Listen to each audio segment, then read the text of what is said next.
having this arrangement, I simply release this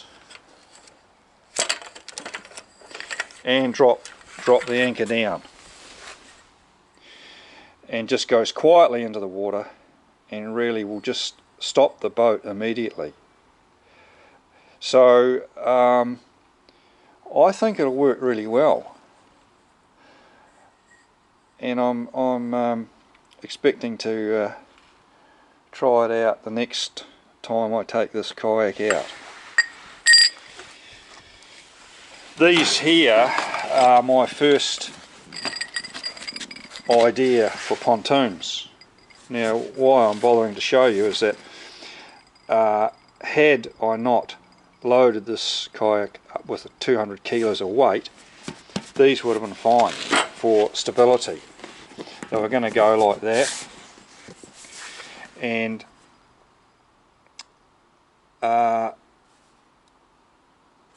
very cheap to make. These are tractor tubes that a mate of mine, he vulcanized up the ends so you get a reasonable curve shape.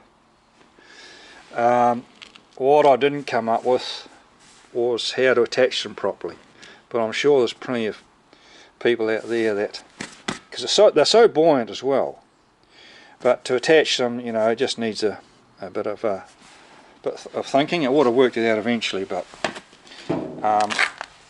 they were also going to be lifted out of the water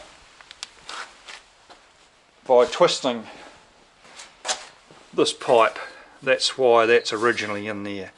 It's not going to be needed now, but with those tubes, that's what I was going to do.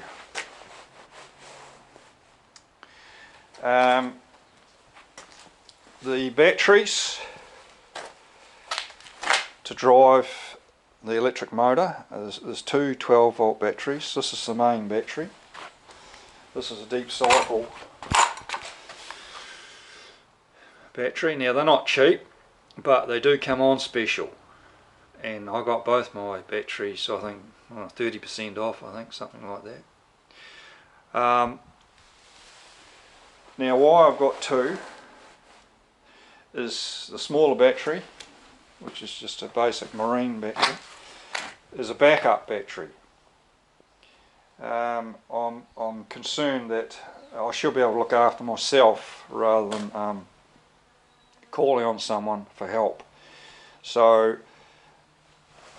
I'm not just sure the usage, the power usage on this, how it'll go over a day. I do know that with that electric motor, if you run it on the 5th gear, the fastest gear, it's an overdrive. It certainly sucks a lot of energy from the battery. Now, the only time I would be using that 5th gear is getting to the fishing spot, and you know, it might be some distance, might be 2 or 3 kilometres. So getting from A to B, and if our northwest winds here in New Zealand can be pretty rough, and they come up pretty quickly, and if you needed to get home quickly and you're going into the northwest, then I'd be using that 5th gear.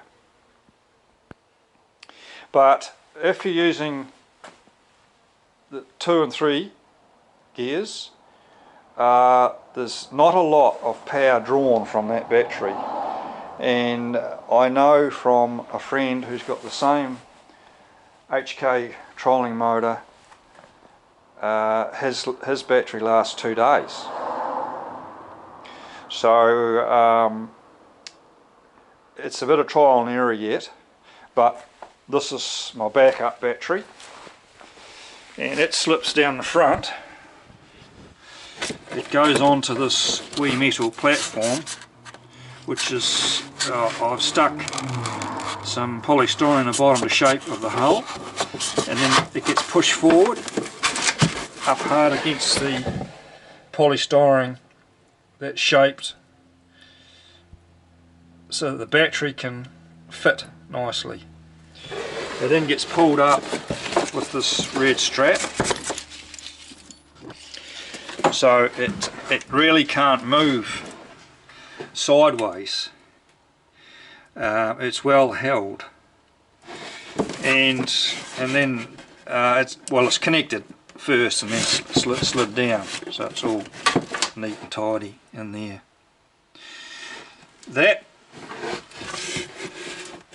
These two cords here had to be beefed up, and the reason was that I've got 2.5 meters before it comes out again, and I didn't want to lose any current, so I got an electrician to give me what I needed there to make sure that I was going to have maximum draw. The transducer, I've also wanted to get it to this cord to the back, so I've drilled a hole in here, and that runs in through and comes out on one of the rod holders.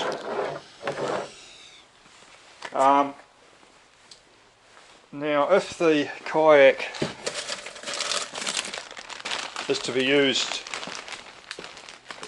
without the platform, I thought it would be a good idea to fill these holes that I drilled. So I've just found these cheap polystyrene cones, and these are a temporary measure anyway, because it'll be easy to make some rubber plugs, but they actually sit in there quite well, and that would stop any moisture getting in there. Normally this self-bailing hole, when everything's loaded up, the water's just sitting slightly below the top of it, and I was a bit concerned that if it got over it, then would it sink? So I put everything together, loaded it up, and I got a 20-litre bucket, and I poured water as fast as I could pour it into here. And of course I was near the shore, so that if it was going to sink I could get back, but I poured 2 or 3 buckets, 20-litre buckets of water into this area, and watched to see what would happen. Well, eventually it all just flowed out. There was no sign of the kayak wanting to sink. So I'm quite pleased that if I got conditions that put a lot of water in the front and the back here, it's very unlikely that it would get this high up.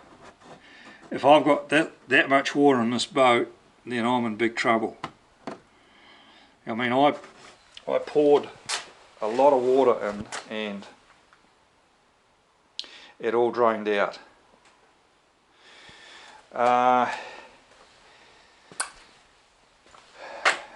Safety wise, I've got with me a buoyancy vest, and I'll just see how comfortable that is, or I'll use this other vest which comes with a wee gas cylinder. That's certainly easier to use. I bought a GPS, a really basic one. This is an Etrex 10, a Garmin Etrex 10. I have to learn how to use this yet, but I think it'll be good for hot spots that I can mark off, and if I find areas with the fish finder that hold fish, I'll be able to mark them off. I also bought this marine radio.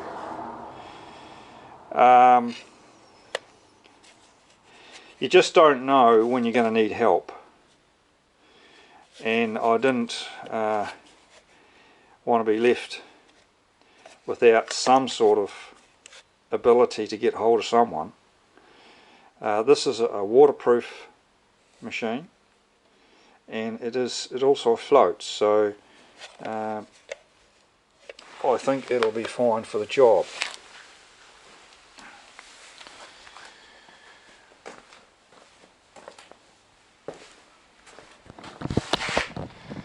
What I'm going to do now is just fit some of the framework in, and then I'll put the rest together. It takes about half an hour for me to get it all together.